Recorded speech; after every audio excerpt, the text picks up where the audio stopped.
Hindi ikaw si Audrey. Isang hamak na katulong ka lang. Ang hiyaw ni Javier ay dumurog sa puso ni Mara habang maingat niyang pinupunasan ang sugat nito. Itinapon ni Mara ang basang tuwalya. Tapos na ang pagiging anino. Hinding-hindi ko na ipapahiram ang mukhang ito sa inyo. Sumbat niya bago lumisan. Ngunit paano niya iiwan ang batang tumatawag sa kanya ng ina? Hanggang kailan magtitiis ang pusong pagod na? Magkano ba ang presyo ng bawat gabing ginagawa mo yan, Mara? Sabihin mo lang, dahil baka mas mura pa ang bayad sa mga babae sa kalye kaysa sa pagpapanggap mong asawa ni Javier. Tumigil ang pagtibok ng mundo ni Mara sa narinig. Hawak niya ang isang basong sariwang juice na may kasamang mga bitamina na maingat niyang inihanda para kay Javier. Kaninang madaling araw lang, halos hindi siya natulog para punasan ang mainit na katawan ng lalaki habang ito ay nanginginig sa lagnat at kalasingan. Ginugol niya ang gabi sa panalangin, tinitiis ang bawat bigat ng braso ni Javier na pilit siyang niyayakap dahil sa pag-aakalang siya ang pumanaw na si Audrey. Naramdaman ni Mara ang panginginig ng kanyang mga daliri. Ang platitong porselana na hawak niya ay gumawa ng isang mahinang tunog sa pagtama ng baso. Isang ingay na tila sumisigaw ng kanyang kahihiyan sa gitna ng marangyang silid kainan.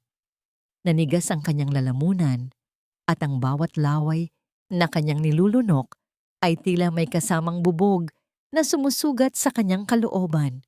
Ang amoy ng mainit na kape at mamahaling almusal sa lamesa ay tila naging amoy ng lason para sa kanya. Tumingin siya kay Javier, umaasang kahit isang sulyap o isang salita ng pagtatanggol ay magmumula dito. Ngunit ang lalaki ay nanatiling nakatitig sa kanyang kape. Malamig ang mukha at tila walang naririnig. Ang bawat paghigop nito ng kape ay tila isang sadistang musika sa pandinig ni Mara. Ang katahimikan ni Javier ay mas masakit pa kaysa sa mga mura ni Hazel. Ito ang tunay na tat sa kanyang pagkatao. Ang katotohanan kahit anong pagod niya, nananatili siyang invisible sa mga mata ng taong pinaglalaanan niya ng buhay. Nagpatuloy ang mapang-asar na boses ni Hazel. Ang bawat salita ay parang latigo na humahampas sa likod ni Mara. Look at you, Mara. Tingnan mo ang suot mo. Ang lumang duster na yan na may mantsa pa ng pagluluto. Ang mga gulanit na tsinelas. Akala mo ba, kapag pinalitan mo ang kape ni Javier tuwing umaga, ay magiging senyora ka na rito?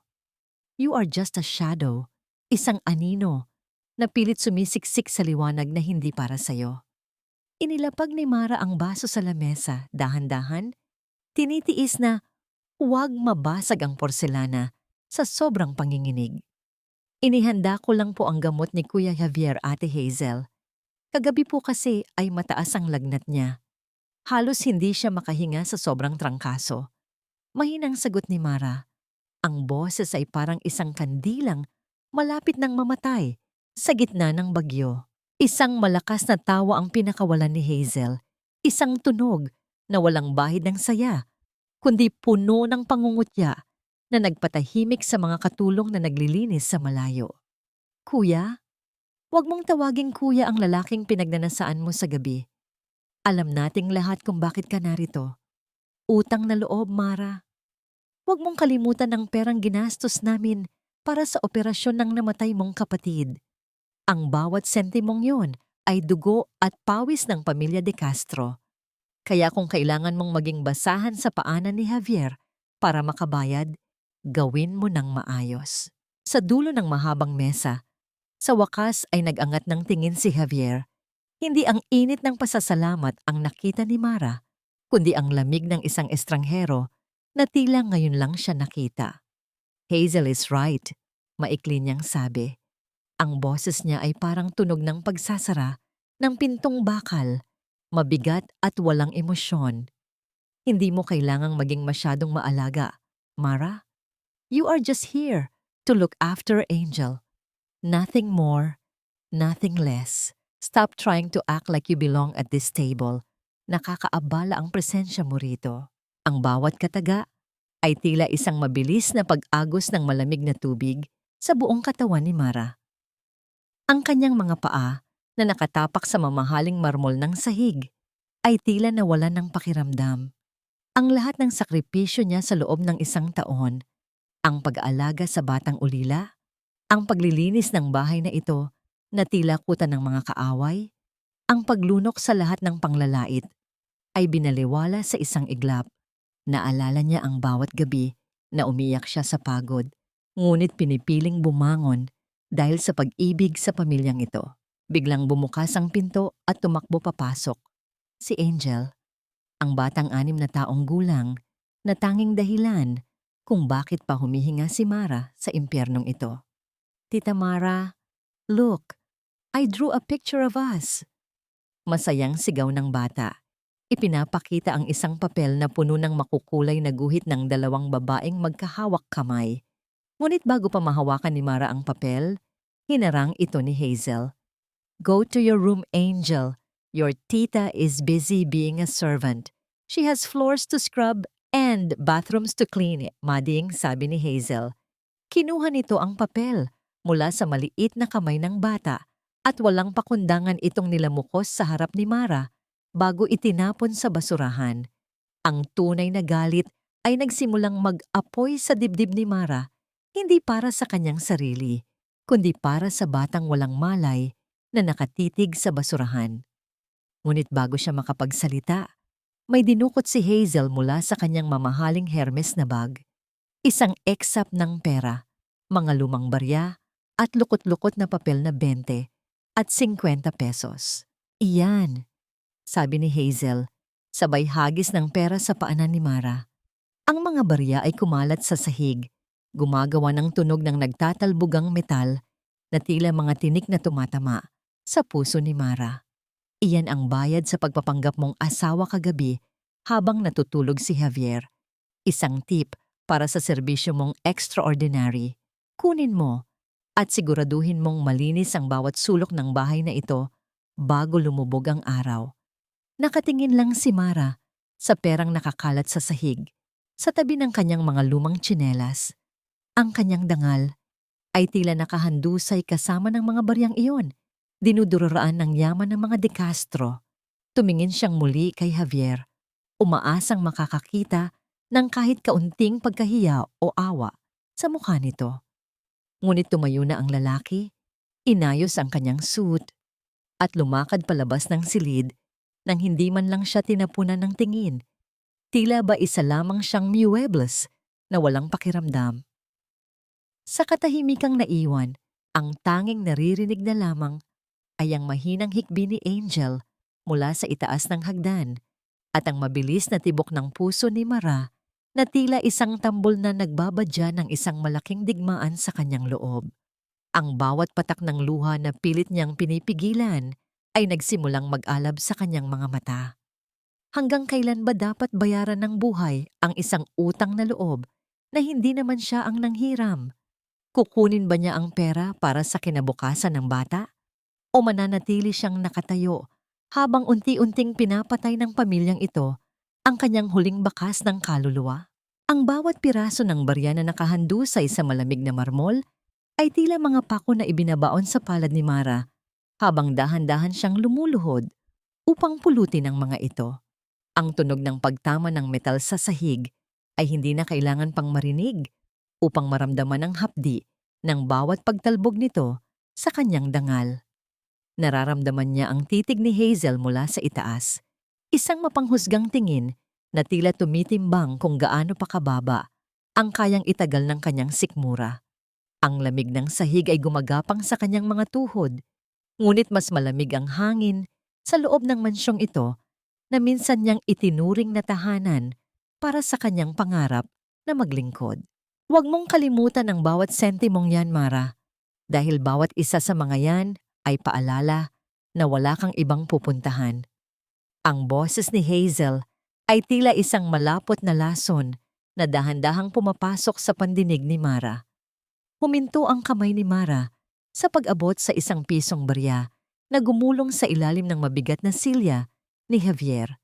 Nanatili siyang nakayuko, ang kanyang buhok ay tumatakip sa kanyang mukha upang itago ang mga matang nagsisimula ng manlabo dahil sa nagbabadyang luha. Ang bawat hininga niya ay mabigat, tila may malaking bato na nakadagan sa kanyang dibdib. Pinipigilan siyang sumigaw sa watang na loob na unti-unting sumasakal sa kanyang leeg. Nagpatuloy si Hazel sa kanyang marahas na pananalita habang hinihigop ang kanyang mamahaling tiya. Alam mo ba kung magkano ang ginastos ni Javier para sa operasyon ng kapatid mo? Milyon, Mara. Milyong piso ang itinapon namin para lang dugtungan ang buhay ni Audrey na sa huli ay iniwan din kami. At ngayon, ikaw ang naiwan dito para pagbayaran ang utang na yon. Huwag mong isipin na ang pag-aalaga mo kay Angel ay sapat na. Isang hamak na yaya ka lang na pinalad na magkaroon ng mukhang katulad ng sa asawa ni Javier. Sa sandaling iyon, ang pintuan ng library ay bumukas at lumabas si Javier. Bit-bit ang kanyang briefcase. Ang kanyang mga hakbang ay matitigas at walang pag-aalinlangan. Huminto siya sandali nang makita ang eksena, si Mara na nakaluhod sa sahig at si Hazel na nakatayo ng buong gara. Isang saglit na katahimikan ang namayani, isang pagkakataon, sana para kay Javier na magpakita ng kahit kaunting habag. Ngunit ang lalaki ay tumingin lamang sa kanyang mamahaling relos, tila ang oras niya ay mas mahalaga kaysa sa pagkatao ng babaeng nag-alaga sa kanya kagabi. I have a meeting at 10. Hazel, make sure the house is ready for the guests tonight. Malamig na sabi ni Javier. Tumingin siya kay Mara, ngunit walang bakas ng pagkilala sa kanyang mga mata. And you, Mara? Bilisan mo ang paglilinis. Ayaw kong makita ang mga barya na yan sa sahig pagbalik ko. It looks messy. Ang bawat salita ni Javier ay parang isang pintong bakal na nagsasara. Tuluyan nang naghihiwalay sa kanila. Ang kanyang pabango, na dati ay nagbibigay ng kapanatagan kay Mara, ay tila naging amoy ng pagtataksil sa mga sandaling ito. Nang marinig ang pagsasara ng malaking pintuan sa labas, ang huling lakas ni Mara ay tila tuluyan ng gumuho. Ngunit bago pa man bumagsak ang kanyang unang luha, isang pares ng maliliit na kamay ang yumakap sa kanyang leeg mula sa likuran. Si Angel, ang bata, ay nanginginig din. Ang kanyang munting mukha ay nakasubsob sa balikat ni Mara. Tita Mara, don't cry please. I'll help you pick them up. Bulong ng bata. Ang kanyang boses ay puno ng takot at pagmamahal. Doon ay mabilis na pinunasan ni Mara ang kanyang mga mata gamit ang likod ng kanyang palad. Pinilit niyang bumuo ng isang ngamang ngiti, isang maskara ng katatagan para sa batang walang malay. Hinawakan niya ang maliliit na kamay ni Angel at hinalikan ang noo nito. Hindi umiiyak si tita baby, napuling lang ako. Halika na, tulungan mo ako pero pagkatapos ay kailangang uminom ka na ng gatas. Ang kanyang boses ay banayad, ngunit sa loob niya ay may isang bagyong nagngangalit, isang panata na hindi niya hahayaang mawasak ang batang ito ng kaparehong kalupitan na nararanasan niya. Ngunit hindi pa tapos si Hazel. Lumapit ang babae at inilapag ang isang folder sa ibabaw ng lamesa. Ang tunog ng pagbagsak ng papel ay tila isang hatol ng kamatayan. Pirmahan mo ito, Mara. Isang kontrata.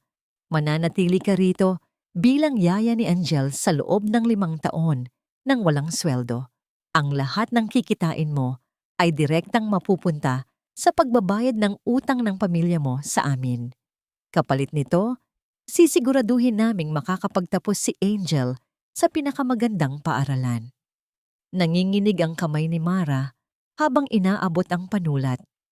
Ang bawat letra ng kanyang pangalan na isinusulat niya sa papel ay tila isang kadena na mas lalong humihigpit sa kanyang mga bukong-bukong. Sa bawat kurit ng tinta, nararamdaman niya ang pagkawala ng kanyang kalayaan, ang pagbenta ng kanyang sariling buhay para sa kinabukasan ng anak ng kanyang kapatid. Ang silid ay tila nagiging mas maliit. Ang mga dingding ay dahan-dahang lumalapit upang ipitin ang kanyang kaluluwa. Nang matapos siyang pumirma, kinuha ni Hazel ang papel nang may tagumpay sa kanyang mga mata. Yumuko ang matangkad na babae. Ang kanyang mukha ay ilang pulgada na lamang ang layo sa mukha ni Mara. Sapat na upang maamoy ang kanyang matapang na pabango. Matalino ka rin pala. Pero babalaan kita, Mara. Subukan mong tumakas. Subukan mong lumayo sa mansyong ito. At gagamitin ko ang lahat ng koneksyon ko para ipadala si Angel sa isang ampunan sa abroad, kung saan hinding-hindi mo na siya muling makikita. Intindido? Ang pananakot ni Hazel ay tumagos sa buto ni Mara. Ang bawat hibla ng kanyang pagkatao ay nanginginig sa galit at takot.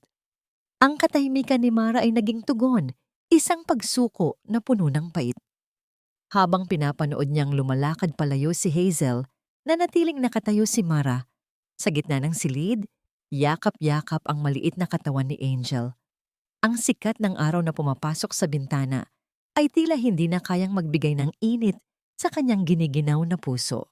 Ang sikat ng araw sa tanghali ay tila mga karayom na tumutusok sa balat ni Mara habang siya ay nakaluhod sa gitna ng malawak na hardin ng mga De Castro. Ang kanyang mga kamay, na dati ay malambot, ngayon ay puno na ng dumi at maliliit na gasgas mula sa pagbunot ng mga matitigas na damo. Ang bawat patak ng pawis na umaagos mula sa kanyang noo ay tila sadyang nagagalugad sa kanyang mga mata. Nagpapahapdi sa kanyang paningin habang ang init ng lupa ay gumagapang sa kanyang mga binti. Sa kabila ng pagod, hindi siya tumitigil.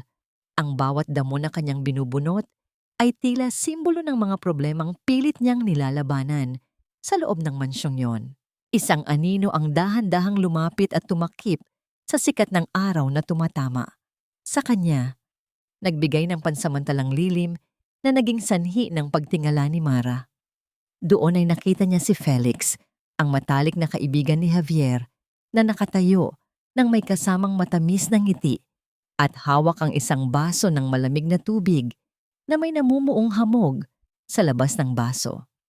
Ang kanyang pananamit ay maayos, malayo sa kalagayan ni Mara na tila isang basahang itinapon sa labas. Masyadong mainit para sa isang napakagandang babaeng katulad mo na magtrabaho rito sa labas, Mara. Ang boses ni Felix ay malambot, tila isang haplos na naghahanap ng puwang sa pagod na puso ni Mara. Inabot niya ang baso ng tubig at sa sandaling magtagpo ang kanilang mga daliri, naramdaman ni Mara ang kakaibang kaba. Isang uri ng babala na pilit niyang isinasantabi dahil sa sobrang uhaw. Uminom si Mara ng dahan-dahan, ninanamnam ang lamig na tila nagbibigay ng bagong buhay sa kanyang tuyot na lalamunan. Salamat, Sir Felix. Kailangan lang po talagang matapos ito dahil utos ni Ate Hazel. Mahinang sagot ni Mara habang pinupunasan ang kanyang bibig gamit ang likod ng kanyang maruming kamay. Ang pagtawag niya rito ng Sir ay isang paalala ng malaking pader na nakapagitan sa kanilang katayuan sa buhay. Umupo si Felix sa tabi niya, hindi inaalintana kung madumihan ang kanyang mamahaling pantalon. Huwag mo na akong tawaging Sir kapag tayo lang ang magkasama, Mara. Masakit makita na ganito ang trato nila sa'yo. Si Javier, hindi ko alam kung anong nangyari sa kaibigan ko. Masyado siyang naging bulag sa sakit para makita ang tunay na hiyas na nasa harap niya. Ang mga salita ni Felix ay puno ng simpatiya, ngunit ang kanyang mga mata ay nanatiling nakatitig sa leeg ni Mara nang may kakaibang kinang. Naramdaman ni Mara ang pagkailang. Ang pagbanggit ni Felix sa pangalan ni Javier ay tila isang sugat na muling binubuksan. Mabuting tao si Javier, Sir. Marami lang siyang pinagdadaanan. Pagtatanggol pa rin niya, kahit na ang bawat himaymay ng kanyang puso ay rurok na sa sakit mula sa huling pagtataboy nito sa kanya. Isang mapait na tawa ang pinakawalan ni Felix habang dahan-dahang inilalagay ang kanyang kamay sa balikat ni Mara. Masyado kang mabait, Mara. Iyan ang kahinaan mo. Javier is drowning in his own ego. He doesn't deserve your loyalty And he definitely doesn't deserve those tears I see in your eyes every time he ignores you. Kung ako ang nasa posisyon niya, hinding-hindi kita hahayaang madumihan ang mga kamay mo ng ganito. Ang haplos ni Felix sa kanyang balikat ay tila isang apoy na nagbibigay ng hindi komportableng init. Gustong lumayo ni Mara, ngunit ang kanyang katawan ay tila napako sa kinauupuan dahil sa pagod at sa tindi ng mga emosyong pilit niyang pinoproseso. Sa sandaling iyon, ang tunog ng isang mabilis na sasakyang huminto sa tapat ng gate ay bumasag sa katahimikan ng hardin. Ang itim na SUV ni Javier ay pumasok sa malawak na driveway, mas maaga kaysa sa inaasahan. Bumukas ang pinto ng sasakyan at lumabas si Javier. Ang kanyang muka ay madilim pa sa nagbabadyang ulap. Ang kanyang mga mata ay agad na dumapo sa 2 taong nakaupo sa damuhan, sa kamay ni Felix na nasa balikat ni Mara at sa malapit na distansya ng kanilang mga mukha. Ang bawat hakbang ni Javier papalapit sa kanila ay tila isang mabigat na pintig ng kaba sa dibdib ni Mara. Ang hangin sa paligid ay biglang naging masikip, tila nawalan ng oxygen ang buong hardin. Nakaaabala ba ako sa inyong munting salo-salo sa ilalim ng araw? Ang boses ni Javier ay puno ng panunuya at malamig na galit. Hindi man lang niya tiningnan si Felix, ang kanyang buong atensyon ay nakatuon kay Mara, na mabilis na tumayo at pilit na inaayos ang kanyang duster na puno ng dumi. Javier, kaibigan, binibigyan ko lang ng tubig si Mara. Masyadong mainit ang panahon para sa ganitong klase ng trabaho. Paliwanag ni Felix na may kasamang kumpiyansang ngiti. Tila walang anumang mali siya sa kanyang ginagawa. Ngunit ang pagpapakita niya ng pag-aalaga ay lalo lamang nagpainit sa ulo ni Javier. Hindi sumagot si Javier sa kanyang kaibigan. Sa halip lumapit siya ng mas malapit kay Mara. Sapat na upang maramdaman ni Mara ang bugso ng hininga nito sa kanyang noo. Heto na naman tayo, Mara. Ang galing mo talagang kumuha ng atensyon. Hindi pa ba sapat ang panggugulo mo sa loob ng bahay ko? Pati ba naman ang kaibigan ko ay gagamitan mo ng mga luhang yan? Ang kanyang mga salita ay parang bawat taga ng itak sa marupok na dangal ni Mara. Wala po akong ginagawang masama, Kuya Javier. Humingi lang po ako ng tubig. Ang boses ni Mara ay nanginginig. Ang kanyang mga mata ay nagsisimula nang mangilid ang luha sa harap ng maling akala ng lalaking pinaglilingkuran niya. Isang mapait na ngisi ang gumuhit sa labi ni Javier habang tinitingnan niya ang dumi sa mga kamay ni Mara at pagkatapos ay ang basong hawak nito. Ganoon ka ba kadesperada para ibenta ang sarili mo sa kaibigan ko? Hindi ka lang pala isang anino, isa ka ring mahusay na manggagamit. Layas. Pumasok ka sa loob at huwag kang lalabas hanggat hindi ko sinasabi. Tumalikod si Javier ng walang lingon. Iniwan si Mara na nakatayo sa gitna ng init, habang si Felix ay nanatiling nakatayo nang may nakakalokong ngiti na hindi napapansin ni Javier. Ang gabi sa mansyon ng mga De Castro ay tila isang malaking kumot ng katahimikan na bumabalot sa bawat sulok. Ngunit para kay Mara, ito ay oras ng panibagong pagod. Ang bawat hakbang niya sa pasilyo ay maingat. Iniilagan ang bawat anino na tila nagmamasid sa kanyang bawat galaw. Hawak ang isang platera ng mga gamit sa panlinis, pumasok siya sa silid-aklatan ni Javier. Ang amoy ng lumang papel, mamahaling kahoy na mahogany, at ang lamig ng aircon ay agad na yumakap sa kanya. Nagbibigay ng isang uri ng kapayapaan na bihira niyang maranasan sa ibang bahagi ng bahay. Nagsimulang magpunas si Mara sa malalawak na estante ng mga aklat. Ang bawat kaskas ng basahan sa makinis na ibabaw ng kahoy ay tila isang ritual ng kanyang pagpapakumbaba. Ngunit habang nililinis niya ang ilalim na bahagi ng lamesa ni Hazel na madalas ding gumamit ng silid na yon, isang bagay ang kumuha sa kanyang atensyon. Isang pulang folder ang bahagyang nakasingit sa pagitan ng dingding at ng mabigat na cabinet. Tila mabilis na itinago at hindi maayos na nailagay. Dala ng kuryosidad na may halong kaba, dahan-dahang inabot ni Mara ang folder. Sa pagbukas niya nito, ang bawat salitang nakalimbag sa puting papel ay tila mga dagok na yumanig sa kanyang mundo. Isa itong medical report. Nakasulat doon ang pangalan ni Javier at sa ilalim nito ay ang diagnosis na nagsasabing ang lalaki ay dumaranas ng malubhang mental instability at psychosis dahil sa labis na pag-inom ng alak. Ang pirma sa ibaba ay mula sa isang nagngangalang Dr. Ricardo Ramos, isang apelyido na agad na nagpaalala kay Mara kay Felix Ramos. Naramdaman ni Mara ang mabilis na pagtambol ng kanyang puso sa loob ng kanyang dibdib, tila isang ibon na pilit kumakawala sa hawla. Alam niyang madalas uminom si Javier, ngunit ang sabihing siya ay nababaliw ay isang malaking kasinungalingan. Sa gitna ng kanyang pagkabigla, narinig niya ang tunog ng mga takong na tumatama sa marmol na sahig sa labas ng silid. Ang bawat hakbang ay mabilis at may awtoridad. Ang mga hakbang ni Hazel. Mabilis na isinara ni Mara ang folder, ngunit wala na siyang oras upang ibalik ito sa pinagtataguan. Sa takot na mahuli, mabilis siyang sumiksik sa likod ng makapal at mabigat na kurtinang pelus na nakasabit sa malaking bintana ng silid. Ang amoy ng alikabok sa tela ay pumasok sa kanyang ilong, ngunit pinilit niyang huwag bumahing. Pinatigas niya ang kanyang buong katawan, pinipigilan maging ang sariling paghinga. Bumukas ang pinto at narinig ni Mara ang pagpindot ni Hazel sa speakerphone ng kanyang cellphone. Sigurado ka ba rito, Ricardo? Ang mga dokumentong ipinadala mo ay dapat walang butas.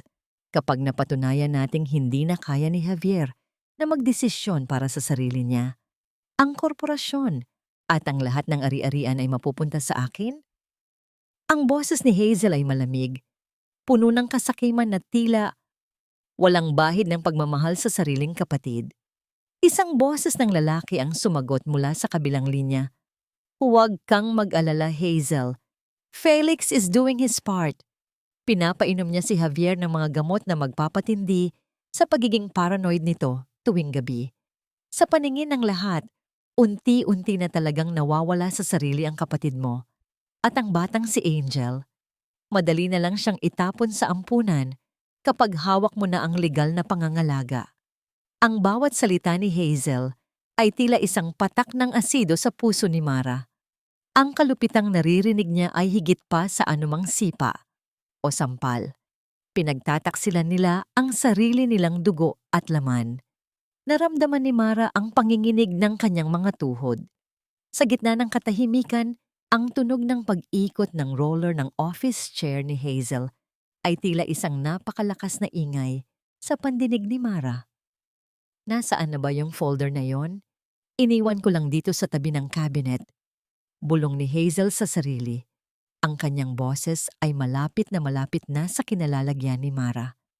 Narinig ni Mara ang kalasakas ng mga papel na hinahalughog ni Hazel sa ibabaw ng lamesa. Ang bawat segundong lumilipas ay tila isang habambuhay ng pagdurusa. Dahan-dahang lumapit ang mga hakbang ni Hazel patungo sa direksyon ng bintana. Ang anino ng babae ay nakita ni Mara sa ilalim ng kurtina, unti-unting lumalaki at lumalapit. Ang bawat hibla ng kurtina ay tila naging manipis na proteksyon laban sa panganib. Hawak ni Mara ang folder sa kanyang dibdib. Ang mga kuko niya ay nagiiwan na ng marka sa pulang karton sa tindi ng kanyang pagkakahawak. Tumigil ang mga hakbang ni Hazel sa harap mismo ng kurtina. Naramdaman ni Mara ang init ng presensya nito sa kabilang panig ng tela. Isang kamay ang dahan-dahang humawak sa dulo ng kurtina. Handa itong hawiin upang hanapin ang anumang nakatago sa likod nito. Ang bawat hibla ng buhok ni Mara ay tumayo sa tindi ng takot, habang ang pawis ay dahan-dahang umaagos sa kanyang sentido. Ang mga daliri ni Hazel ay nakakapit na sa gilid ng makapal na kurtina, handa na itong hawiin sa isang mabilis na kilos. Nararamdaman ni Mara ang init ng hininga nito sa kabilang panig ng tela, habang ang folder sa kanyang dibdib ay tila naging kasing bigat ng isang sementeryo. Ngunit bago pa man mahawi ang tabing, ang malakas na tunog ng pag-iyak ni Angel mula sa kabilang bahagi ng mansyon ay bumasag sa tensyon ng silid. "Mami! Tita Mara!" Ang boses ng bata ay puno ng takot, tila isang hiling na nagmula sa kailaliman ng isang masamang panaginip. Nabitawan ni Hazel ang kurtina, ang kanyang mukha ay napalitan ng inis at pagkayamot. Lintek na batang yan, hinding-hindi na tumahimik. Bulong ni Hazel bago mabilis na lumabas ng silid-aklatan upang hanapin ang bata. Sa pagkakataong yon, dahan-dahang lumabas si Mara mula sa kanyang pinagtataguan. Ang kanyang mga binti ay tila gawa sa jelly sa tindi ng pangangatog, ngunit ang folder ay ligtas niyang naisiksik sa ilalim ng kanyang duster. Lumipas ang ilang oras at ang langit ay tuluyan ng binalot ng makakapal at maiitim na ulap.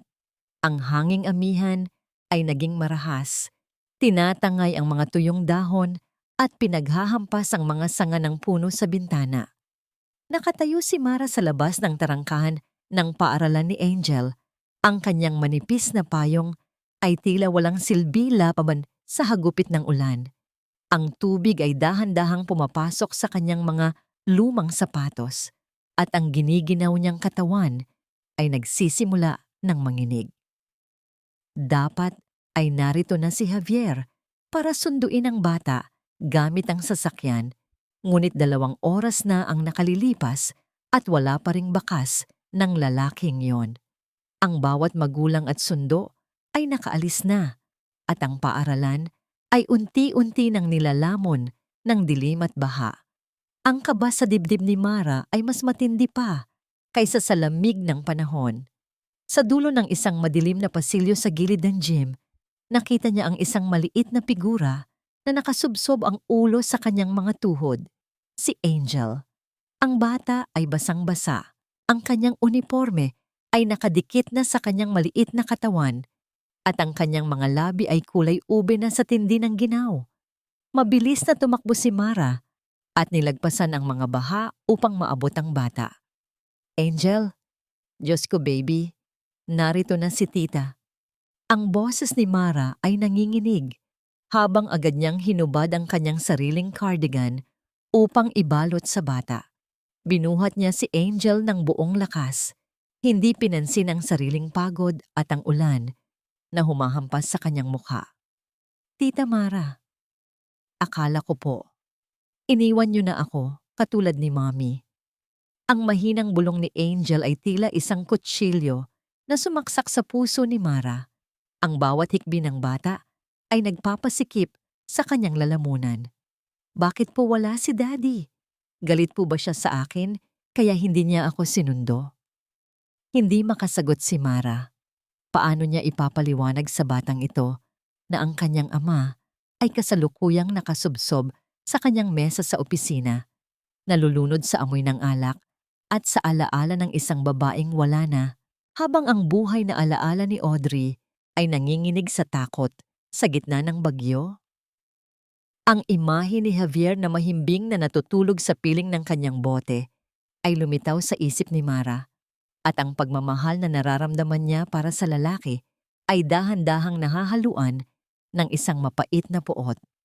Pagdating sa bahay, ang mansyon ay tahimik at tila walang pakialam sa 2 nilalang na pumasok na parang mga basang sisiw. Mabilis na dinala ni Mara si Angel sa banyo upang paliguan ng mainit na tubig. Ngunit habang binibihisan niya ang bata, napansin niyang ang balat nito ay tila nagniningas sa init. Ang mga mata ni Angel ay mapungay at ang kanyang hininga ay mabilis at mababaw. "Ate Hazel, ang bata, may mataas na lagnat." Sigaw ni Mara habang tumatakbo patungo sa kwarto ni Hazel. Ngunit ang babae ay nakahiga lang sa kanyang kama, naglalagay ng face mask habang nanonood ng telebisyon. "Huwag mo akong maistorbo, Mara. Kasalanan mo yan dahil hindi ka marunong mag-abang ng sasakyan. Bigyan mo ng gamot at patulugin mo." Walang pakialam na sagot ni Hazel nang hindi man lang tumitingin. Tumakbo si Mara sa cabinet ng mga gamot, Ngunit laking gulat niya nang makitang nakakandado ito. Ang susi ay nasa kamay ni Hazel na sadyang inilapag ito sa loob ng kanyang drawer bago nilock ang pinto ng kanyang kwarto. Ang bawat pintig ng puso ni Mara ay tila isang babala ng panganib. Ang telepono ni Javier ay hindi maabot at ang ulan sa labas ay lalo pang lumakas. Tila sinusubukang ilubog ang buong mundo sa kawalan ng pag-asa. Bumalik si Mara sa kwarto ni Angel at nakita ang bata na nagsisimula ng magdeliryo. Ang kanyang maliit na katawan ay bahagyang kumikinig habang tinatawag ang kanyang ina. Ang takot na nararamdaman ni Mara ay naging isang malamig na determinasyon. Tumingin siya sa labas ng bintana sa madilim at bahang kalsada at alam niyang kailangan niyang gumawa ng isang desisyon na maaaring magpabago sa lahat. Tanging ang tunog ng mabigat at gumaralgal na paghinga ni Angel ang bumabasag sa katahimikan ng silid habang ang ulan sa labas ay tila walang balak tumigil sa pagpalo sa mga bintana. Ang init ng katawan ng bata ay tumatagos sa suot na manipis na damit ni Mara. Isang babala na hindi na maaaring maghintay ang pagkakataong ito. Dahil nakasara ang pinto ni Hazel at binaliwala ang kanyang pagsusumamo, binuhat ni Mara ang bata ng buong lakas, binaliwala ang hapdi ng kanyang mga braso at ang panginginig ng kanyang sariling mga tuhod. Lumabas siya ng mansyon nang walang suot na sapat na pananggalang sa lamig. Ang bawat hakbang niya sa baha ay tila isang pakikipagbuno sa kamatayan.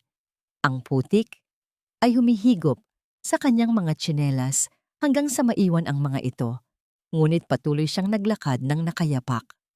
Ang mga bato sa kalsada ay sumusugat sa kanyang mga talampakan, ngunit ang tanging iniisip niya ay ang munting buhay na nakasandal sa kanyang balikat. Walang dumaan na taxi, walang sasakyang nais huminto sa gitna ng dilubyo, kaya tinakbo ni Mara ang distansya patungo sa pinakamalapit na ospital. Ang kanyang mga luha ay humahalo sa alat ng ulan. Sa loob ng emergency room, ang amoy ng gamot at ang puting liwanag ng mga ilaw ay tila nagbigay ng pansamantalang kaligtasan. Nakaupo si Mara sa isang matigas na silya sa gilid ng kama ni Angel. Nakatingin sa dahan-dahang pagpatak ng dextrose. Ang kanyang sariling mga damit ay tuyo na, ngunit puno ng mantsa ng putik at dugo mula sa sugat sa kanyang paa. Hindi siya kumukurap. Natatakot na sa isang pikit niya ay mawala ang bata. Ang bawat tibok ng puso niya ay naging isang panalangin, isang tahimik na pakikipag-usap sa langit na huwag munang bawiin ang tanging anghel sa kanyang buhay. Pagsapit ng madaling araw, ang automatikong pinto ng ospital ay bumukas at pumasok ang isang lalaking tila galing sa isang digmaan. Si Javier. Ang kanyang barong ay gusot-gusot, ang kanyang buhok ay magulo, at ang amoy ng alak at sigarilyo ay tila nakadikit na sa kanyang balat. Ang kanyang mga mata ay nanlalabo at puno ng puyat. Ngunit bakas doon ang isang matinding takot nang makita ang anak na may mga tubo sa katawan. Angel, anong nangyari? Ang boses ni Javier ay paos at nanginginig habang dahan-dahang lumalapit sa kama. Sinubukan niyang hawakan ang kamay ng bata, ngunit bago pa man dumapo ang kanyang mga daliri, tumayo si Mara at hinarang siya. Ang titig ni Mara ay tila isang talim na sumusugat sa pagkatao ni Javier. Wala na ang takot, wala na ang pagiging sunod-sunuran. Huwag mong hawakan ang bata, Javier. Wala kang karapatan. Ang boses ni Mara ay mababa, ngunit puno ng awtoridad na nagpahinto sa lalaki. Maray, I didn't know. Nakatulog ako sa office, ang daming trabaho at ang ulan. Trabaho o alak? Pagputol ni Mara sa kanyang mga rason. Nasaan ka noong nanginginig sa ginawang anak mo sa kalsada? Nasaan ka noong tinatawag ka niya habang nagdedeliryo siya sa lagnat? Alam ko na. Mas pinili mong malunod sa bote dahil mas madaling magmahal ng alaala kaysa mag-alaga ng buhay na tao. Ang bawat salita ni Mara ay tila isang tapat na tat Sa mukha ni Javier, binalatan nito ang lahat ng kanyang mga kasinungalingan. Ang bata ay halos mamatay dahil sa kapabayaan mo at ng kapatid mo. At ang kapal ng mukha mong pumasok dito na amoy bar pagkatapos mong hayaang malagay sa panganib ang sarili mong dugo at laman? Napayuko si Javier. Ang kanyang mga balikat ay nanghina at ang kanyang mga kamay ay nagsimulang manginig sa tabi ng kanyang katawan. Ang katahimikan sa loob ng silid ay naging mabigat. Tila ang hangin mismo ay nahihirapan na dumaloy. Isang malakas na hikbi ang kumawala mula sa lalamunan ni Javier. Isang tunog ng isang lalaking tuluyan ng nawasak. Dahan-dahan siyang lumuhod sa sahig ng ospital sa harap ni Mara at itinago ang kanyang mukha sa kanyang mga palad. "I'm sorry. I'm so sorry." Bulong niya sa gitna ng kanyang pag-iyak. Ang bawat patak ng kanyang luha sa malamig na sahig ay tila isang paghingi ng tawad sa lahat ng kanyang pagkukulang. Ang kanyang pagiging matatag na pinuno ng kumpanya ay nawala. Naiwan ang isang ama na puno ng pagsisisi. Naramdaman ni Mara ang bahagyang paglambot ng kanyang puso, ngunit agad niya itong pinigilan. Hindi sapat ang luha para burahin ang takot na naranasan niya kagabi. Ngunit nang mag-angat ng tingin si Javier, ang kanyang mga mata ay puno ng desperasyon at isang uri ng pangungulila na tila nanggagaling sa kailaliman ng kanyang kaluluwa. Lumapit siya ng bahagya at humawak sa dulo ng damit ni Mara. Tila isang batang naliligaw na naghahanap ng gabay. "Huwag mo akong iwan, Audrey." Ang mahinang bulong ni Javier ay tila isang kidlat na tumama sa gitna ng puso ni Mara. Ang pangalang iyon, ang pangalan ng kanyang kapatid, ay muling naging pader sa pagitan nila. Sa kabila ng lahat ng galit, sa kabila ng lahat ng sakripisyo, nanatili pa rin siyang isang anino sa paningin ng lalaki. Ang sakit na naramdaman ni Mara ay hindi na para sa kanyang pagkatao, kundi para sa katotohanang kahit sa gitna ng pagsisisi, hindi pa rin siya ang nakikita ni Javier. Ang katahimikan sa loob ng kusina ng mansyon ay tila isang mabigat na pasanin na nakapatong sa mga balikat ni Mara. Madaling araw pa lamang at ang tanging liwanag ay nagmumula sa maliit na bumbilya sa ibabaw ng lababo. Nakaupo si Mara sa isang sulok. Ang kanyang mga kamay ay nakayakap sa kanyang sariling katawan habang ang bawat hikbi ay pilit niyang pinatatahimik sa pamamagitan ng pagkagat sa kanyang ibabang labi. Ang pangalang Audrey na namutawi sa mga labi ni Javier sa ospital ay tila isang multo na patuloy na sumasakal sa kanyang pagkatao. Pakiramdam niya ay unti-unti na siyang nabubura sa mundong ito, nagiging isang anino na walang sariling mukha at tinig. Narinig niya ang mahinang kalasakas ng mga tsinelas na yari sa abaka na papalapit sa kanyang kinalalagyan. Isang mainit at kulubot na kamay ang dahan-dahang lumapag sa kanyang balikat. Isang haplos na puno ng pag-unawa. Si Lola Carmen, ang matandang katulong na halos naging bahagi na ng pundasyon ng mansyong ito, ay tumabi sa kanya. Hindi ito nagsalita agad. Sa halip ay iniabot nito ang isang malinis at mabangong panyo na yari sa koton. "Tahan na, Mara. Hayaan mong lumabas ang lahat ng sakit." Ang boses ni Lola Carmen ay parang isang banayad na hangin sa gitna ng init ng damdamin. "Nakikita kita, anak. Iba ka kay Audrey. Ang mga mata mo ay may sariling kwento at ang puso mo ay may sariling tibok na hindi kailanman matutularan ng sinuman." Tumingala si Mara. Ang kanyang mga mata ay mapul, pula, at puno ng pasasalamat. "Bakit po ba ganito, Lola? Kahit anong gawin ko, kahit ibigay ko na ang buong buhay ko para sa kanila, hinding-hindi nila ako makikita bilang si Mara. Pagod na po akong maging anino." Dahan-dahang kinuha ni Lola Carmen ang mga kamay ni Mara. Ginamit niya ang kanyang mga hinlalaki upang masahihin ang mga palad ni Mara na puno ng mga kalyo mula sa pagtatrabaho.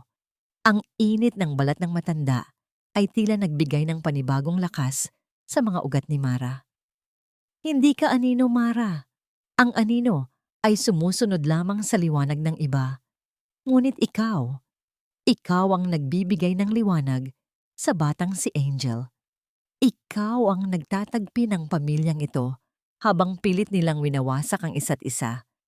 Huwag mong hayaang nakawin nila ang pangalan mo. Oras na para lumaban ka, hindi para sa kanila, kundi para sa sarili mo. Tumitig si Lola Carmen ng malalim sa mga mata ni Mara. Ang kanyang boses ay bumaba sa isang bulong na tila may dalang babala.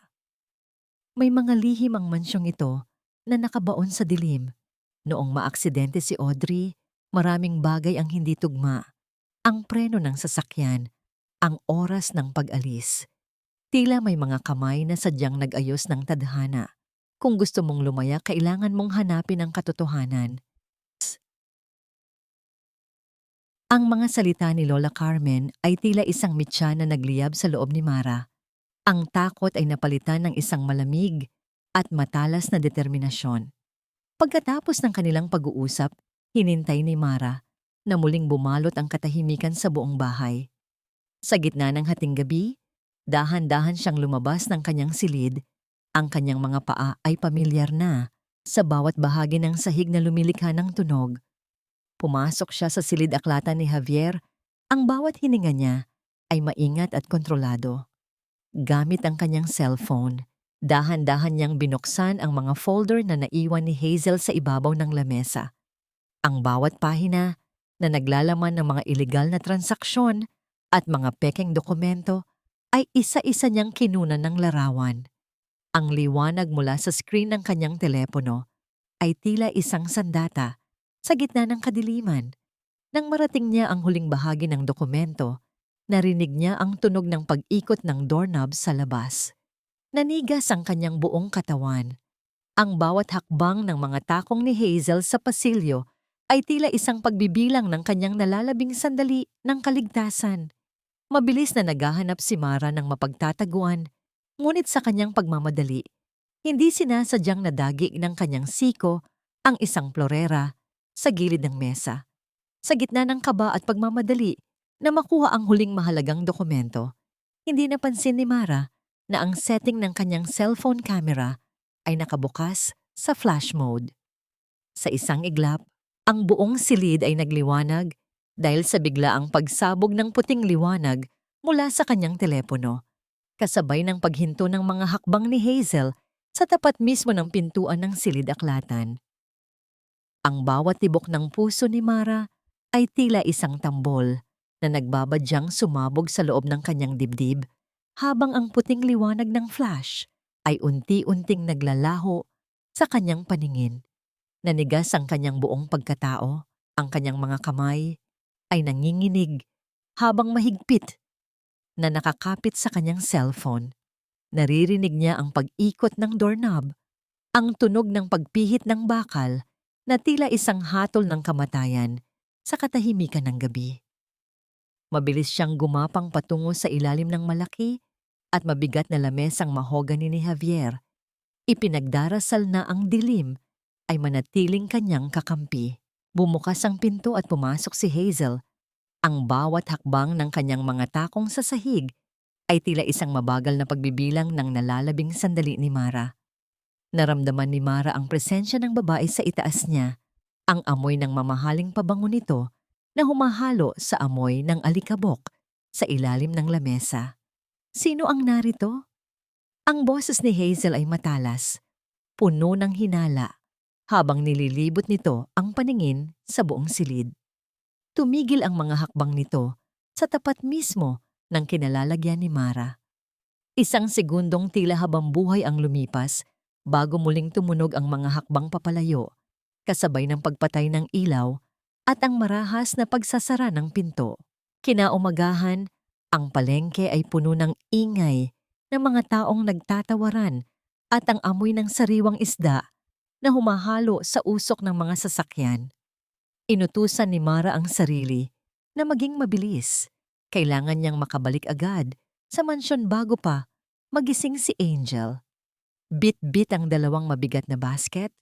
Dumaan siya sa isang makitid at medyo madilim na eskinita upang makaiwas sa traffic. Ngunit bago pa siya makalabas, isang figura ang humarang sa kanyang dadaanan, si Felix. Ang kanyang kasuotan ay maayos, ngunit ang kanyang mga mata ay may dalang kakaibang dilim na hindi kayang itago ng kanyang nangiti. Mara baby, bakit ka nagtitiyaga sa ganyang klase ng buhay? Tingnan mo ang mga kamay mo, puno na ng kalyo at dumi. Ang boses ni Felix ay malambot. Tila isang ahas na dahan-dahang pumupulupot sa leeg ni Mara. Humakbang siya papalapit, sapat na upang maramdaman ni Mara ang kanyang hininga. Lumayo ka sa akin, Felix. Wala akong oras sa mga laro mo. Ang matapang na sagot ni Mara habang pilit niyang iniiwas ang kanyang mukha. Sinubukan niyang maglakad papalayo, ngunit mabilis na hinarang ni Felix ang kanyang braso. Ang pagkakahawak nito ay mahigpit at masakit. Isang mapait na tawa ang pinakawalan ni Felix habang dahan-dahang inilalapit ang kanyang muka sa tainga ni Mara. Alam ko ang ginagawa mo, Mara. Alam ko ang tungkol sa mga dokumentong kinukunan mo ng larawan kagabi. Akala mo ba ay ganoon kadaling lokohin si Hazel? Kung gusto mong mabuhay ng matagal, sumama ka na lang sa akin. Maging akin ka at ililigtas kita sa impyernong kinalalagyan mo. Dinukot ni Felix ang isang puting sobre mula sa kanyang bulsa, isang sobreng puno ng pera na halatang galing kay Hazel. Sa sandaling iyon, ang tunog ng isang mabilis na paghinto ng sasakyan sa bungad ng eskinita ay bumasag sa kanilang usapan. Ang itim na SUV ni Javier ay naroon at sa loob nito ay ang lalaking nagngingit-ngit ang mga mata habang nakatingin sa kanilang dalawa. Mula sa pananaw ni Javier, ang posisyon ni na Felix at Mara ay tila isang matalik at malalim na pag-uusap ng magkasintahan. Ang bawat hibla ng selos at galit ay bumalatay sa mukha ni Javier habang mabilis siyang bumababa ng sasakyan. Javier! Hindi ito ang iniisip mo. Ang sigaw ni Mara, ngunit huli na. Ang bawat salita niya ay tila hangin lamang na tinatangay ng ingay ng paligid. Pagdating sa mansyon ng gabing iyon, tinawag ni Javier si Mara sa loob ng kanyang silid. Ang hangin sa loob ay tila naging kasing lamig ng yelo. Hawak ni Javier ang isang baso ng alak. Ang kanyang mga kamay ay nanginginig sa tindi ng emosyon. Walang anumang babala. Binitawan niya ang baso sa sahig. Ang tunog ng pagtama ng kristal sa marmol ay tila isang pagsabog ng lahat ng kanyang kinikimkim na puot. Ang mga bubog ay kumalat sa paanan ni Mara, ngunit hindi siya gumalaw. Ganoon ka ba kadesperada, Mara? Matapos ang lahat ng ginawa ko para sa pamilya mo, sa kaibigan ko pa talaga, ikaw magbebenta ng sarili mo? Ang boses ni Javier ay gumaralgal, puno ng pait at matinding pandidiri. Hindi ka lang pala isang anino na nanggagaya sa asawa ko. Isa ka ring mababang babae na kayang ipagpalit ang dangal para sa ilang pirasong papel. Umalis ka sa paningin ko bago ko pa malimutan na babae ka. Mula sa matinding takot sa silidaklatan patungo sa kahihiyan sa palengke at nauwi sa pagkadurog ng puso dahil sa malupit na husga ni Javier. Ang mahigpit na pagkakahawak ni Mara sa kanyang basket ng gulay habang hinaharap ang bastos na alok ni Felix. Tila ba yun lamang ang tanging bagay na nagpapanatili sa kanyang dignidad? Ang puting sobre na hawak ni Felix, ano ang eksaktong nakasulat sa loob nito bukod sa pera? Ang mga bubog ng baso sa paanan ni Mara ay tila sumasalamin sa kanyang pagkatao na tuluyan ng winasak ni Javier. Hindi mo ako kilala, Javier, at hinding-hindi mo na ako makikilala. Ang huling bulong ni Mara bago tumalikod, habang ang dugo mula sa isang maliit na sugat sa kanyang paa dahil sa bubog ay nagsisimulang pumatak sa sahig. Isuot mo ito, Mara. Huwag kang mag-inarte dahil para ka lang namang manikin na kailangang bihisan para maging kaaya-aya sa paningin ng mga bisita. Ang boses ni Hazel ay kasing talas ng bagoong kutsilyo habang inihahagis niya sa kama ang isang matingkad na pulang bestidong luma. Ito ang paboritong suot ni Audrey. Kung gusto mong hindi ka magmukhang basahan sa harap ng mga kaibigan ni Javier mamaya, gawin mo ang iniuutos ko. Tinitigan ni Mara ang malasutlang tela ng bestida. Ang kanyang mga kamay ay nanginginig pa mula sa maghapong paghahanda sa kusina. Ang amoy ng bawang at mga pampalasa ay tila nakakapit pa rin sa kanyang mga kuko sa kabila ng paulit-ulit na paghuhugas. Siya ang nagayos ng bawat bulaklak sa platera. Siya ang nagpakintab ng bawat kubyertos. At siya ang nagluto ng lahat ng paboritong putahe ni Javier para sa kaarawan nito. Ngunit sa huli, hindi ang kanyang pagod ang pahahalagahan. Kailangan niyang maging isang buhay na rebulto ng kanyang pumanaw na kapatid para lamang hindi mapahiya ang pamilya de Castro. Naramdaman ni Mara ang isang matinding sikip sa kanyang lalamunan. Tila may isang malaking bukol na ayaw matunaw. Ang kanyang dibdib ay kumakaba ng mabilis. Bawat tibok ay parang isang marahas na hampas sa kanyang mga tadyang. Ang bawat hibla ng pulang tela ay tila may dalang lason na dahan-dahang pumapatay sa kanyang huling bakas ng dignidad. Sa salamin, nakikita niya ang kanyang sarili, isang babaeng pagod. May mga matang puno ng pighati, ngunit pilit na binibihisan ng isang identidad na hindi naman sa kanya. Nang magsimula ang pagtitipon, ang malawak na bulwagan ng mansyon ay napuno ng halimuyak ng mga mamahaling pabango at ang tunog ng mga matitigas na takong na tumatama sa makinis na sahig. Nakatayo si Mara sa isang sulok, suot ang pulang bestida ni Audrey. Ang bawat tingin ng mga bisita ay tila mga karayom na tumutusok sa kanyang balat. Narinig niya ang mga mahihinang bulungan ng mga kababaihan sa gilid, ang mga sulyap na puno ng pangungutya. Iyan ba ang kapatid ni Audrey? Diyos ko, ang layo ng agwat nila sa ganda. Bulong ng isang babaeng may suot na malalaking perlas sa leeg. Pilit na pilit ang itsura niya, para siyang mumurahing kopya ng isang mamahaling obra maestra. Akala mo, siguro, ay magiging senyora na siya dahil lang kamukha niya ang asawa ni Javier. Ang mga salitang yon ay tila mga sampal na paulit-ulit na tumatama sa mukha ni Mara. Ang kanyang mga paa, na nakasuot ng masikip na sapatos ni Audrey, ay nagsisimula ng mamintig sa sakit. Ngunit mas masakit ang bawat tawa na naririnig niya mula sa mga taong hindi naman siya kilala. Pakiramdam niya ay isa siyang hayop sa loob ng isang zoo, tinitingnan, pinagtatawanan, at hinuhusgahan. Sa gitna ng karamihan, lumabas si Javier mula sa itaas ng hagdan. Ang kanyang tindig ay puno ng awtoridad, ngunit ang kanyang mga mata ay tila naghahanap ng isang bagay na matagal na niyang nawala. Nang dumapo ang kanyang paningin kay Mara, na nakatayo sa ilalim ng malaking chandelier, biglang tumigil ang mundo ni Javier. Ang kanyang mukha ay naging maputla. Ang baso ng alak na hawak niya ay bahagyang nayanig, sapat na upang malaglag ang isang patak ng pulang likido sa kanyang puting barong. Lumapit si Javier ng mabilis, ang kanyang bawat hakbang ay tila isang pagyanig sa pundasyon ng mansyon. Hindi niya pinansin ang mga bumabati sa kanya. Nang marating niya si Mara, hinablot niya ang braso nito ng mahigpit, isang pagkakahawak na tila nanggagaling sa kailaliman ng kanyang galit at pangungulila. Sino ang may sabi sa iyo na isuot ito?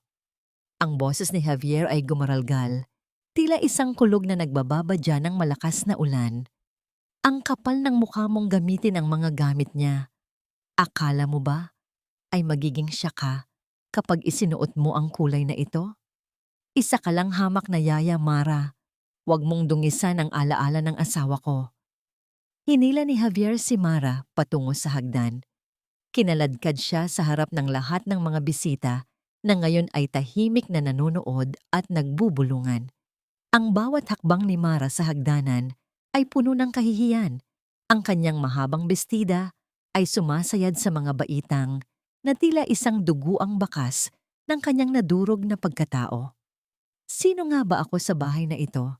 Isang aninong kailangang magsuot ng maskara? o isang taong may sariling pangalan na matagal nang ibinaon sa limot? Sa loob ng silid ni Javier, ang katahimikan ay tila isang malaking pader na naghihiwalay sa kanila mula sa ingay ng pagtitipon sa ibaba. Ang tanging naririnig ay ang mabilis at malalim na paghinga ni Javier na humahalos sa amoy ng matapang na alak na tila nakakapit na sa bawat sulok ng silid. Padaskol na binitiwan ni Javier ang braso ni Mara, naging sanhi upang bahagyang mawalan ng balanse ang babae at mapakapit sa dulo ng kama. Ang pulang tela ng bestida ni Audrey ay tila nagliliyab sa ilalim ng madilim na liwanag ng silid, isang paalala ng lahat ng sakit at maling akala. Bakit mo ginagawa ito sa akin, Mara? Ang boses ni Javier ay gumaralgal, puno ng isang uri ng pagdurusa na tila nanggagaling sa kailaliman ng kanyang kaluluwa. Lumapit siya ng dahan-dahan. Ang kanyang mga mata ay mapula at puno ng pangungulila. Bakit kailangang isuot mo ang kanyang mukha, ang kanyang damit, ang kanyang bango? Hindi mo ba alam kung gaano kasakit na makita ang anino niya sa tuwing lilingon ako? Naramdaman ni Mara ang init ng mga luha na dahan-dahang umaagos sa kanyang mga pisngi.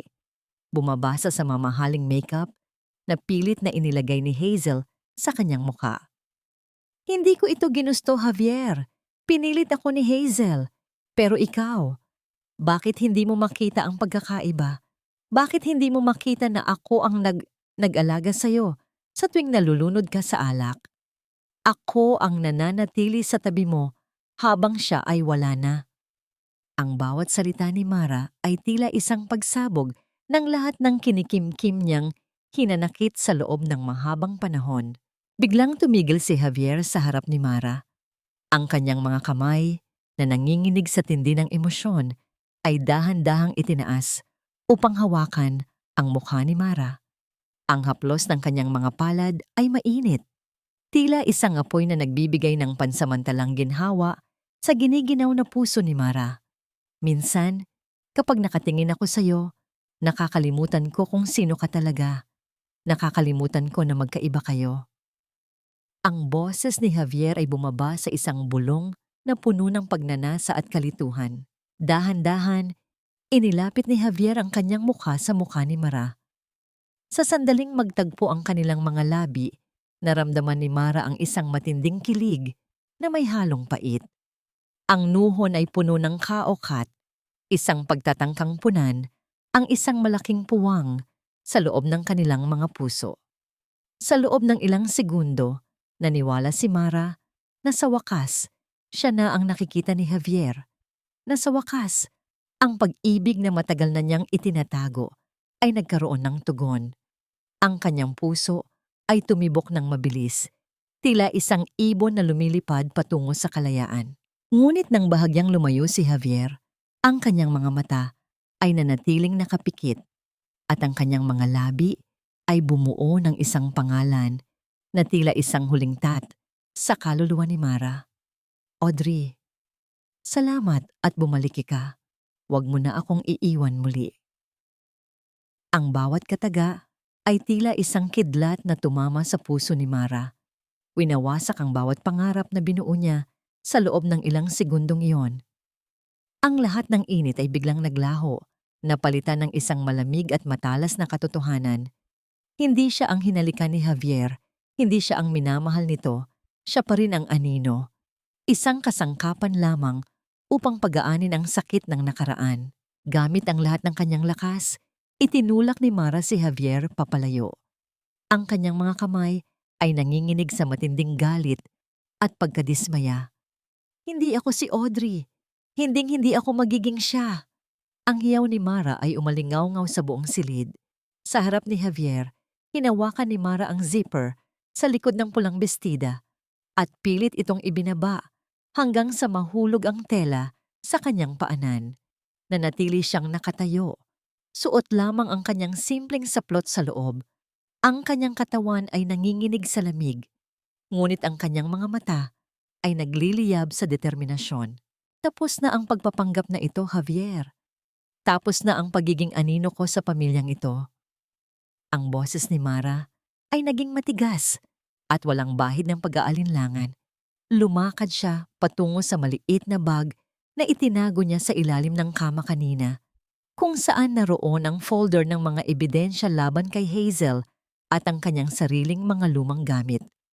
Kinuha niya ang pekeng singsing na pilit na ipinasuot sa kanya ni Hazel at inilapag ito sa ibabaw ng side table ni Javier.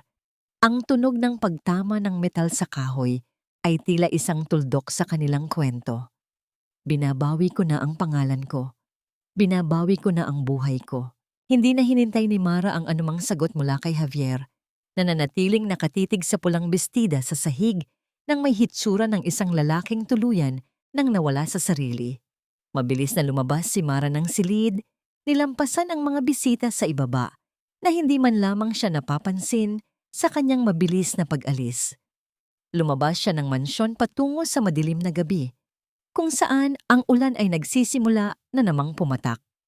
Ang bawat hakbang niya palayo sa mansyon ng mga De Castro ay tila isang pagbaklas sa bawat kadena ng utang na loob. Siya ay malaya na. Bitbit ang katotohanang magpapabagsak sa mga taong umapi sa kanya. Ang sikat ng umaga na pumapasok sa pagitan ng mga kurtina ay tila isang mapang-asar na paalala ng lahat ng pagkakamaling naganap kagabi.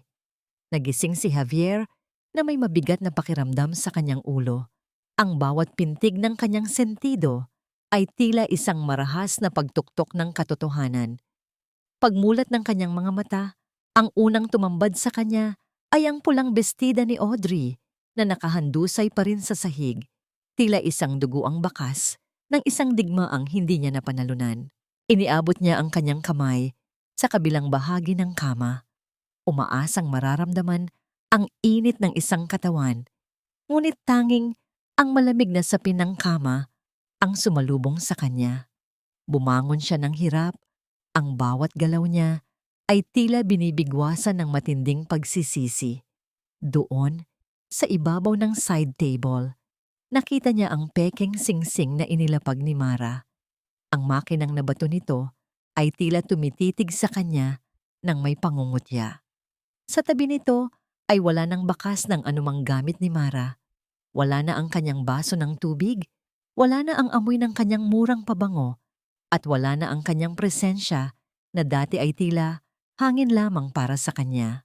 Isang malakas at puno ng pighati na pag-iyak ang bumasag sa katahimikan ng mansyon.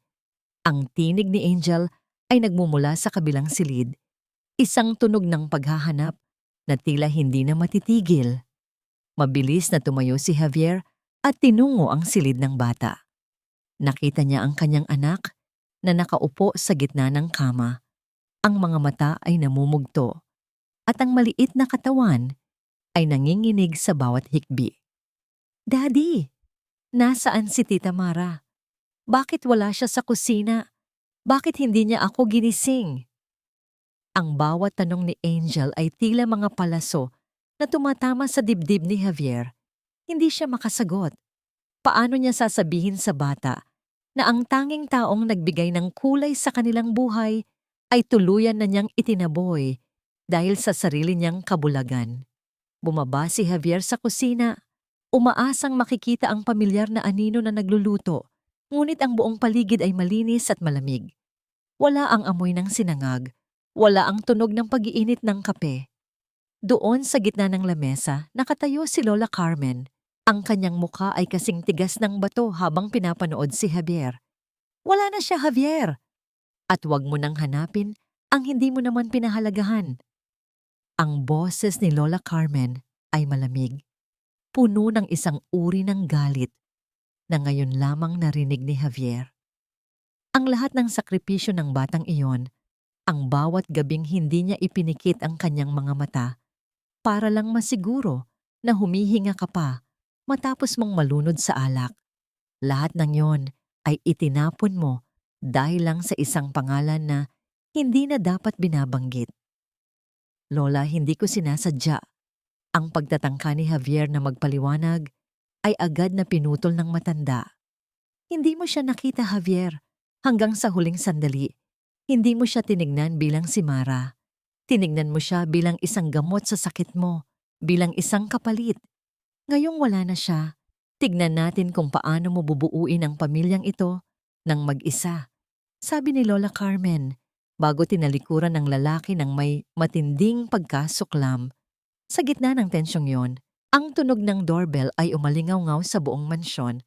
Pumasok si Attorney Santos, ang matagal ng legal counsel ng pamilya De Castro. Ang kanyang mukha ay seryoso at may dalang isang makapal na folder. Javier, kailangan nating mag-usap. May natanggap akong napakahalagang email kagabi mula sa isang anonymous sender. Ngunit ang mga dokumento ay may pirma at selyo ng iyong kumpanya. Ang boses ng abogado ay puno ng pangamba. Tungkol ito sa mga ilegal na transaksyon at isang serye ng mga dokumentong nagpapatunay na may nagmamanipula sa iyong kalagayang mental upang talsikin ka sa posisyon. Naramdaman ni Javier ang isang matinding lamig na gumagapang sa kanyang likuran. Sa sandaling iyon, ang tunog ng pag-ikot ng doorknob sa itaas ay narinig at lumabas si Hazel mula sa kanyang silid.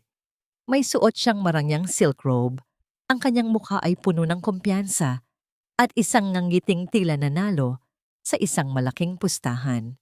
Hindi niya alam na ang bawat hakbang niya pababa ng hagdan ay tila patungo sa isang bitag na hindi niya inaasahan. Good morning, Javier. Why the long face?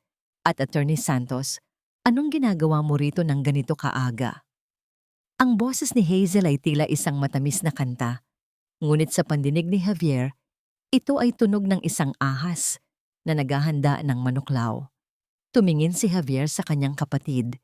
Ang kanyang mga mata ay unti-unting nagliliyab sa isang bagong uri ng galit. Isang galit na hindi nadulot ng alak, kundi ng isang katotohanang dahan-dahang nagbubukas. Ang bawat hakbang ni Hazel pababa ng hagdan ay tila isang pagmamarcha ng isang reyna patungo sa kanyang trono. Ang tunog ng kanyang mga takong sa makinis na kahoy ay puno ng kumpiyansa at kapangyarihan. Suot niya ang isang nangiting tila nanalo sa lahat ng sugal sa buhay. Hindi alintana ang bigat ng atmosfera sa loob ng bulwagan, ngunit ang kanyang nangiti ay dahan-dahang naglaho nang makita niya ang folder na hawak ni Attorney Santos at ang talim ng titig ni Javier na tila handang humiwa sa kanyang pagkatao. Ano ito, Javier? Is this some kind of early morning drama? At bakit narito ang abogado natin? Ang boses ni Hazel ay nananatiling matamis, ngunit may bakas na ng kaba na pilit niyang itinatawid sa pamamagitan ng pag-aayos ng kanyang silk robe. Lumapit siya sa hapag, ngunit bago pa siya makaupo, inihagis ni Javier ang folder sa gitna ng lamesa. Ang tunog ng pagbagsak ng makapal na papel sa ibabaw ng kahoy ay tila isang pagsabog na yumanig sa buong silid, dahilan upang mapaatras si Hazel. Ang folder na yan, ate, ay ang mitya ng iyong katapusan. Ang boses ni Javier ay mababa, gumaralgal sa galit na pilit niyang kinokontrol. Lahat ng mga transaksyong ginawa mo sa likod ko, ang pagmamanipula sa mga stocks ng kumpanya, at ang pinakamasakit sa lahat, ang planong ipakulong ako sa isang mental hospital para lang makuha ang lahat ng sa akin. Narito ang lahat, Hazel. May mga litrato ng bawat dokumentong akala mo ay ligtas na nakatago sa library ko. Naging maputla ang mukha ni Hazel. Ang kanyang mga labi ay nanginginig habang pilit na bumubuo ng mga salita. Hindi totoo yan. Imbento lang yan. Sinong magbibigay sa'yo niyan? Ang yaya na yon? Ang hampas lupang si Mara. Isang mapait na tawa ang pinakawalan ni Hazel. Isang tunog ng desperasyon na tila isang hayop na nasusukol sa kanto.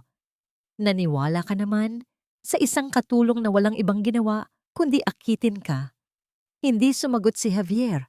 Sa halip ay tumingin siya kay Attorney Santos na dahan-dahang binuksan ang huling bahagi ng dokumento. Hindi lamang ito galing kay Mara, Hazel. Kinumpirma na rin ng bangko ang mga pirma mo sa mga check na hindi dumaan sa Board of Directors.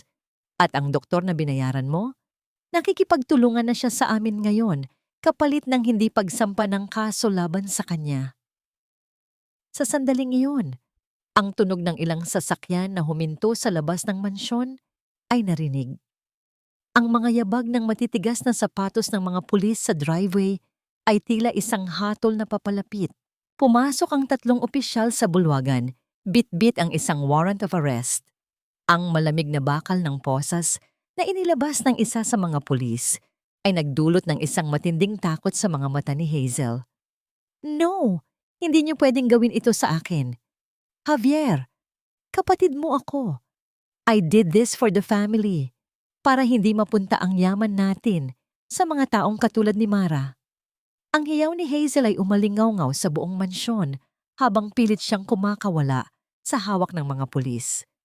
Ang kanyang magandang buhok ay nagulo.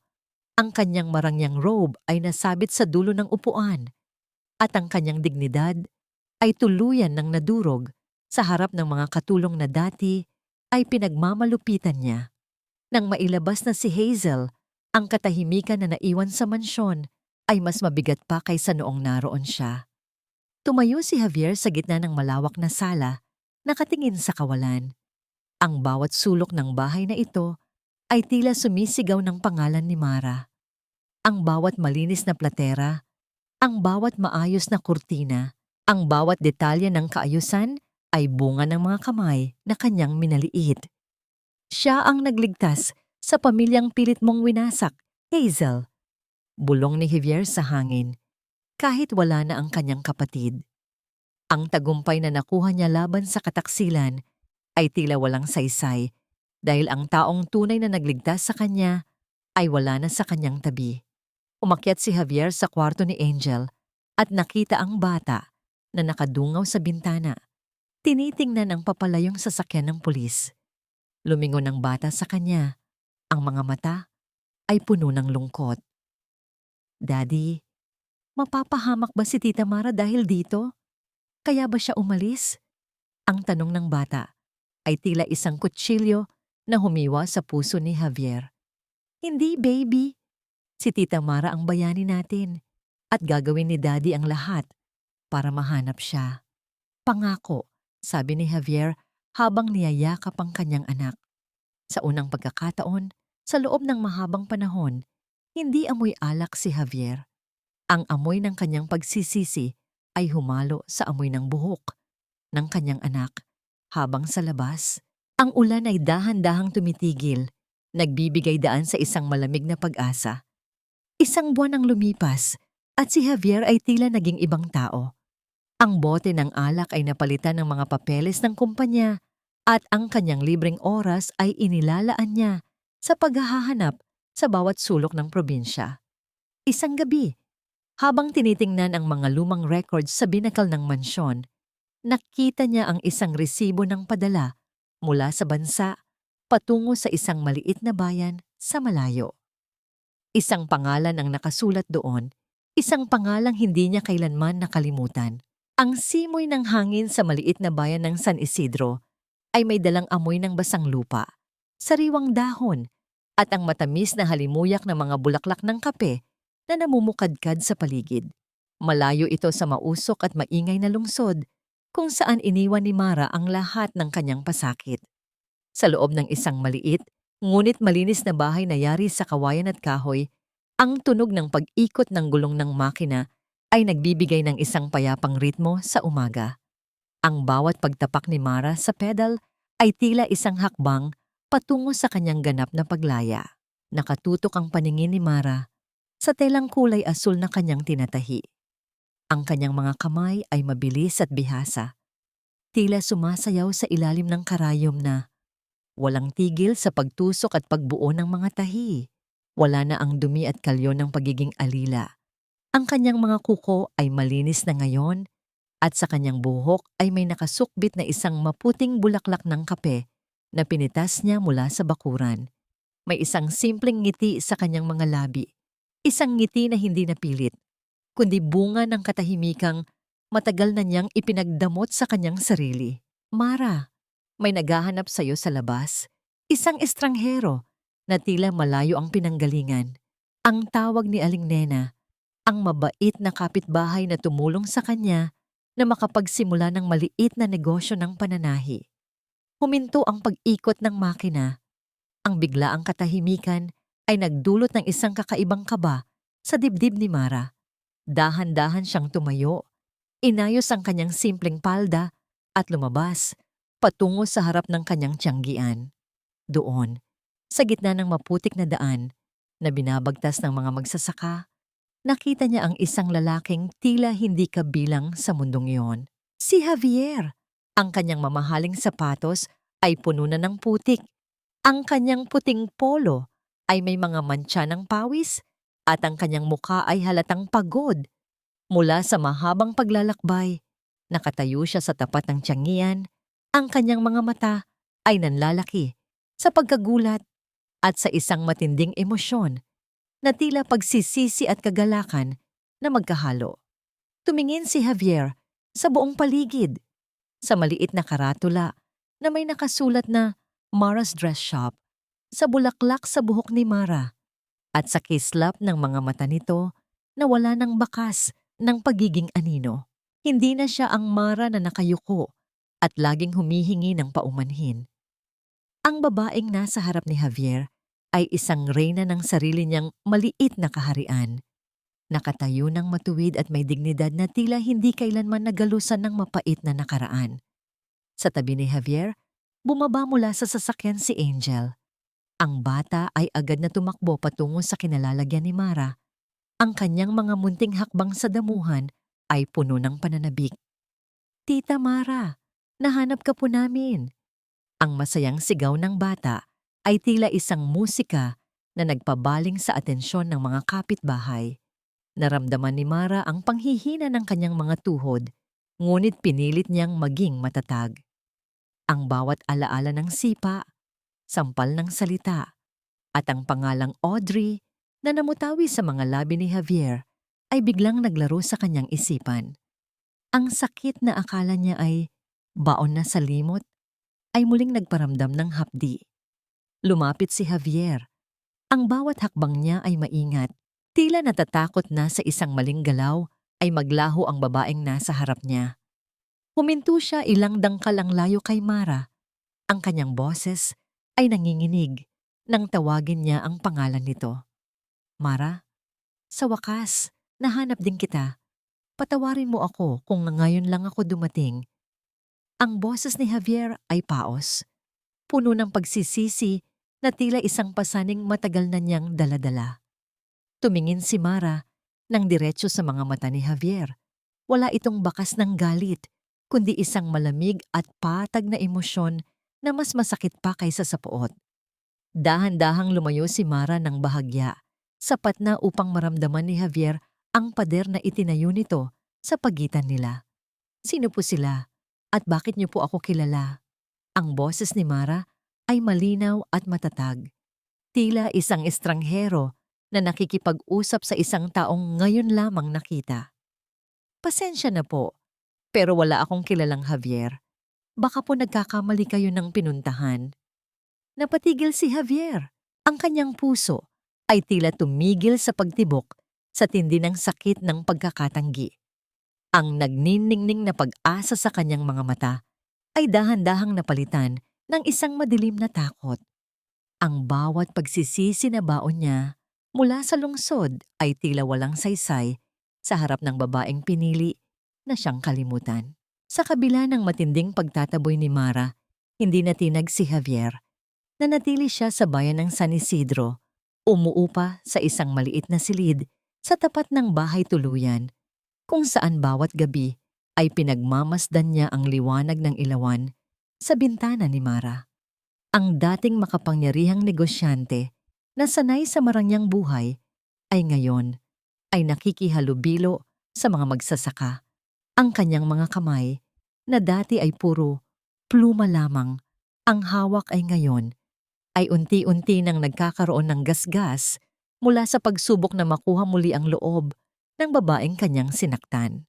Isang hapon, habang nag-aayos si Mara ng kanyang mga tahi sa labas ng tiyanggian, muling lumapit si Javier. Ang kanyang mukha ay mas payat na ngayon at ang kanyang mga mata ay tila laging humihingi ng tawad sa bawat sulyap. "Mara, Hindi ako aalis hanggat hindi mo ako pinapakinggan. Kahit ituring mo akong estranghero, mananatili ako rito para patunayan na nakikita ko na kung sino ka talaga. Ang boses ni Javier ay mahinahon, ngunit may dalang bigat ng determinasyon. Tumigil si Mara sa kanyang ginagawa. Ang kanyang mga daliri ay humigpit sa telang hawak. Bakit ngayon lang, Javier? Noong kailangan ko ng pagtatanggol, nasaan ka? Noong halos mamatay ang anak mo sa kalsada dahil sa kapabayaan mo, nasaan ka? Noong tinawag mo akong Audrey habang hinahalikan mo ako, doon mo pinatay ang huling bakas ng Mara sa loob ko. Ang bawat salita ni Mara ay tila isang malakas na hampas ng alon sa pampang, winawasak ang anumang natitirang kumpiyansa ni Javier. Hindi mo ako kailangan. Ang kailangan mo ay ang patawad ng sarili mo at hindi ko maibibigay iyon sa iyo. Hindi sumagot si Javier, sa halip ay tumalikod siya at nagsimulang gumawa ng mga gawaing bahay sa paligid ng tiyanggian ni Mara nang walang paalam. Kumuha siya ng palakol at nagsimulang magsibak ng kahoy para sa lutuan ni Mara. Ang tunog ng pagbaon ng talim ng palakol sa matigas na kahoy ay umalingaw-ngaw sa buong paligid. Kasunod ng bawat bugso ng kanyang hininga, ang bawat talsik ng maliliit na bahagi ng kahoy sa kanyang muka ay tila hindi niya nararamdaman. Ang kanyang mga palad ay nagsimulang mamaltos at magdugo. Ngunit hindi siya huminto hanggang sa mapuno ang imbakan ng kahoy ni Mara. Nang sumapit ang gabi, isang hindi inaasahang bagyo ang bumisita sa bayan.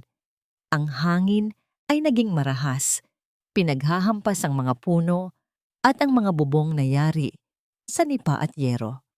Ang ulan ay bumuhos ng napakalakas, tila sinusubukang ilubog ang buong San Isidro sa baha. Nakita ni Mara mula sa kanyang bintana na ang bubong ng kanyang tiyanggian, kung saan nakatago ang kanyang mga mamahaling tela at ang kanyang tanging makinang panahi, ay nagsisimula ng tangayin ng hangin. Sa gitna ng dilubyo, nakita niya si Javier. Wala itong suot na proteksyon. Ang kanyang buong katawan ay basang-basa at nanginginig sa ginaw.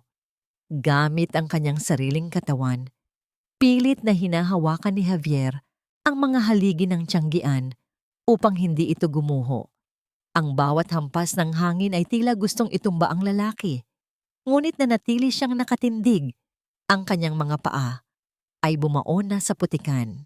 Isang malakas na tunog ng pagkabali ng kahoy ang narinig ng isang malaking sanga ng puno ang bumagsak patungo sa direksyon ng makina ni Mara. Nang walang pag-aalinlangan, sinalo ni Javier ang bigat ng sanga gamit ang kanyang likod upang hindi madungisan o mawasak ang kagamitan ni Mara. Ang marahas na pagtama ng kahoy sa kanyang katawan ay naging sanhi ng kanyang pagdaing sa sakit, ngunit hindi siya bumitaw mula sa matinding puot at pagtanggi ni Mara patungo sa pagsisisi at pisikal na pagdurusa ni Javier upang patunayan ang kanyang pagbabago. Ang mga palad ni Javier na nangingitim sa dumi at dugo mula sa pagsisibak ng kahoy, ngunit ang kanyang nangiti nang makita niyang ligtas ang mga gamit ni Mara sa gitna ng baha. Ang isang basang papel na nahulog mula sa bulsa ni Javier habang siya ay nakikipagbuno sa bagyo. Isang sulat mula kay Angel na hindi pa nababasa ni Mara. Tumigil ang bagyo, ngunit nanatiling nakadapa si Javier sa putikan, hindi gumagalaw sa ilalim ng mabigat na sanga ng puno. Javier! Ang hiyaw ni Mara habang patakbong lumalabas ng bahay. Ang kanyang puso ay tila tumigil sa pagtibok sa takot na baka huli na ang lahat.